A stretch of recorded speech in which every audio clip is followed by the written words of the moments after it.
Selamat pagi, para pencinta Renungan The Message. Shalom semuanya. Saudaraku, ketika kita melihat salah satu tokoh yang sangat kita kenal yaitu Nuh, maka kita akan langsung memikirkan bahtera dan air bah. Setuju ya saudaraku ya? Kalau berbicara tentang Nuh atau Noah itu sendiri, kita pasti akan langsung mengingat air bah dan bahtera.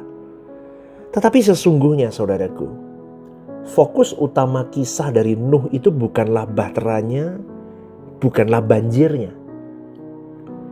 Tetapi yang mau diangkat oleh Tuhan dari kita belajar dari seorang tokoh Nuh adalah kualitas hidup yang berkenan kepada Allah di tengah dunia yang rusak hari itu. Itu yang mau diekspos betulnya.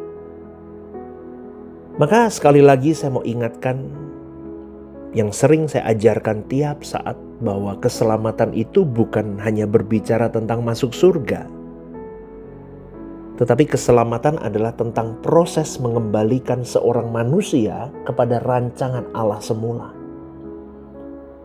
Yaitu menjadi manusia yang hidup sesuai dengan kehendak Allah dan menyenangkan Allah. Itu keselamatan. Nuh adalah gambaran manusia yang berhasil mempertahankan kualitas hidup tersebut ketika seluruh dunia sedang kehilangan arahnya, saudaraku. Alkitab mencatat di dalam Kejadian 6 ayat 9, firman Tuhan berkata, Nuh adalah seorang yang benar dan tidak bercela di antara orang-orang sezamannya. Dan Nuh itu hidup bergaul dengan Allah. Ini Alkitab yang mencatat.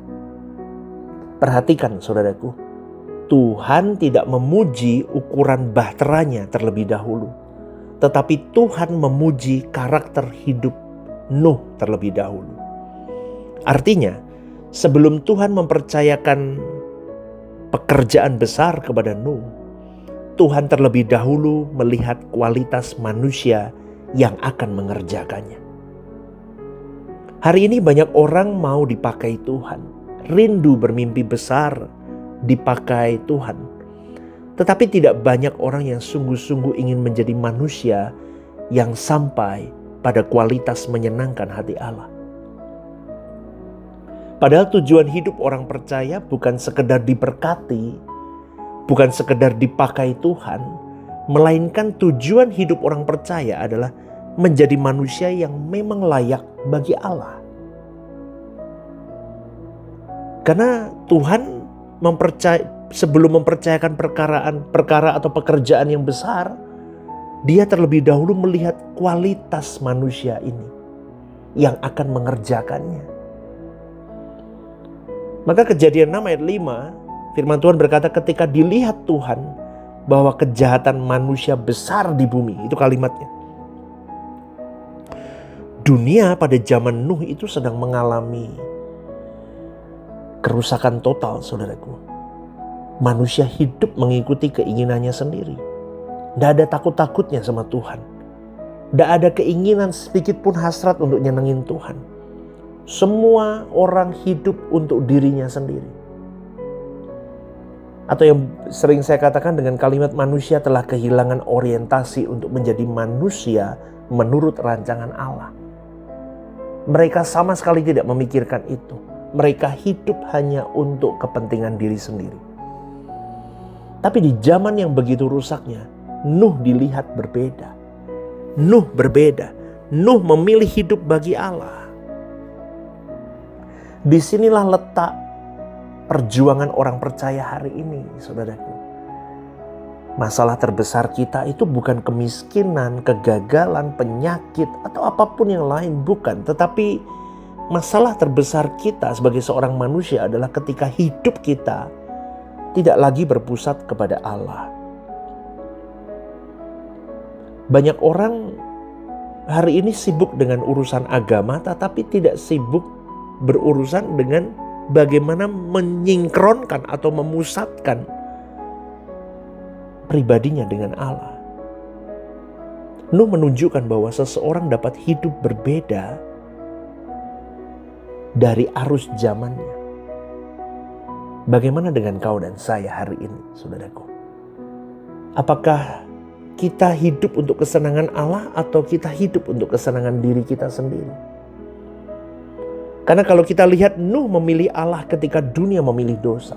Dia melawan arus. Sekali lagi saudaraku, melalui renungan ini saya rindu di poin yang pertama ini kita melihat bahwa sudahkah kita berani melawan arus dunia dengan kita memilih Tuhan dan menyenangkan Tuhan. Ingat saudaraku, Tuhan memerintahkan Nuh membangun bahtera. Dan proses itu berlangsung sangat lama, puluhan tahun. Setiap hari Nuh harus mengerjakan sesuatu yang belum dipahami oleh banyak orang. Maka dari cerita ini kita bisa menemukan prinsip penting. Bahtera bukan sekedar proyek fisik. Bahtera adalah lambang perjalanan pembentukan hidup seorang manusia. Setiap papan kayu yang dipasang menggambarkan ketaatan. Setiap paku yang dipukul untuk menancapkan papan-papan itu menggambarkan kesetiaan. Setiap hari pembangunan bahtera itu menggambarkan proses menjadi seorang manusia yang berkenan kepada Allah. Maka saudaraku, kehidupan Kristen itu adalah proses panjang untuk mencapai kualitas hidup seperti yang Bapa kehendaki. Karena kekristenan itu bukan sekedar menghindarkan diri dari neraka jahanam itu, bukan. Kekristenan adalah perjalanan menjadi manusia yang pantas menjadi anggota keluarga kerajaan surga. Maka dari itu Tuhan lebih tertarik pada proses yang kita lalui daripada hasil instan. Maka bangunlah bahtera hidup kita di hadapan Allah. Karena bahtera hidup itu adalah lambang pembentukan hidup yang sesuai dengan kehendak Allah. Sampai nanti pada akhirnya bahtera kita selesai dan kita siap berlayar bersama dengan Tuhan. Amin saudaraku ya. Poin yang ketiga saudaraku, Ibrani 11 ayat 7 berkata, dengan petunjuk Allah tentang sesuatu yang belum kelihatan, Nuh membangun berdasarkan sesuatu yang belum terlihat. Itu yang saya sebut dengan iman yang radikal. Orang percaya dipanggil untuk hidup dalam kesadaran dunia yang akan datang. Belum kelihatan dunia itu. Tapi kita berani membangun kepercayaan bahtera hidup kita untuk kita bisa berlayar kekekalan hidup kita suatu hari nanti di langit baru bumi baru. Meskipun hari ini aku belum melihatnya. Saudaraku, mayoritas manusia hanya hidup berdasarkan realitas bumi. Mereka hanya berpikir bagaimana aku dapat uang, bagaimana aku dapat kenyamanan hidup, bagaimana aku dapat pengakuan dari orang-orang di sekitarku. Tetapi orang percaya harus belajar melihat dari perspektif kekekalan. Nuh sadar bahwa yang terlihat belum tentu yang terpenting. Betul saudaraku? Air bah belum datang. Tapi Nuh mempercayai realitas Allah lebih daripada realitas dunia. Hari ini kita juga harus belajar demikian. Kita harus hidup dengan kesadaran bahwa kehidupan sekarang hanyalah persiapan menuju kehidupan yang sesungguhnya di hadapan Allah. Nuh hidup berdasarkan realitas ilahi, bukan realitas bumi. Bagaimana dengan kau dan saya? Kita hidup berdasarkan realitas Allah. Kita percaya dengan kekekalan. Kita trust bahwa Allah mempersiapkan langit baru bumi baru untuk kita. Atau kita hanya melihat, I don't care about everything itu. Aku hanya lihat realitas dunia dan tidak mempercayai itu semua. Keputusan di tangan kita, saudaraku. Dan ingat saudaraku, kalimat yang sangat kuat dalam kisah Nuh adalah kalimatnya begini, Nuh mendapat kasih karunia di mata Tuhan.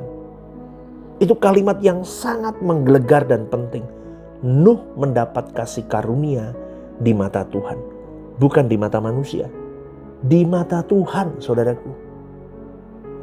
Banyak orang berjuang supaya dihormati. Banyak pelayan Tuhan bekerja supaya diapresiasi. Tapi Nuh mengerjakan semuanya yang berbeda itu tujuannya hanya satu, senengin Allah. Inilah seharusnya inti Injil Kerajaan Allah yang sering kita dengar itu sendiri. Bahwa manusia dipanggil untuk hidup bagi kepentingan Allah dan menjadi kesukaan hati Allah. Ingat saudaraku yang terkasih di dalam Tuhan, kesuksesan tertinggi bukanlah kaya di bumi, bukanlah terkenal, bukanlah memiliki jabatan tinggi hebat. Tetapi ketika Allah dapat berkata, orang ini menyenangkan hatiku, itulah kesuksesan tertinggi. Itulah keberhasilan hidup yang sejati, saudaraku. Maka kalau kita belajar dari Nuh hari ini, saudaraku, Nuh tidak sekedar membangun bahtera, tetapi Nuh sedang membangun kualitas hidup yang menyenangkan Allah. Di tengah dunia yang rusak, dia tetap benar. Di tengah manusia yang egois tentang dirinya sendiri, dia tetap hidup untuk Tuhan. Di tengah dunia yang tidak percaya dengan Allah, dia tetap taat dan percaya Allah. Dan itu juga panggilan yang sama bagi orang percaya hari ini. Bukan sekedar jadi orang Kristen, saudaraku. Bukan sekedar kita aktif melayani di gereja, sibuk di gereja. Tetapi menjadi manusia yang hidup sepenuhnya bagi Allah. Saudaraku, Tuhan tidak sedang mencari orang yang hanya rajin ibadah. Tapi Tuhan sedang mencari orang-orang yang punya orientasi hidup kepada Allah-Nya. Yang berani menyerahkan hidupnya untuk dibentuk setiap hari. Yang berani dibentuk semua lini hidupnya sampai hidup dalam perspektif kekekalan. Hidupku hanya untuk mempersiapkan hidup kekalku. Dan menjadikan kesenangan Allah menjadi kesenangan hidupnya. Bahtera terbesar yang harus kita bangun bukanlah bangunan fisik, melainkan kehidupan yang setiap hari semakin layak bagi Allah dan setiap hari semakin serupa dengan Kristus. Ketika hidup kita menjadi kesukaan hati Allah, itulah keberhasilan hidup yang sesungguhnya. Selamat berjuang, saudaraku. Kita bersama-sama sampai di langit baru, bumi yang baru. Tuhan Yesus memberkati. GSKI Rehoboth Semarang, One Vision, One Heart for Harvesting. God bless you. Shalom, saudaraku yang terkasih di dalam Tuhan. Ada program baru yang bernama Are You Okay? Ini adalah program yang memang diadakan bagi saudara-saudari yang rindu atau ingin didoakan. Mungkin saudara-saudari sedang mengalami pergumulan-pergumulan hidup yang sulit, yang berat, menghadapi masalah-masalah yang tidak mudah.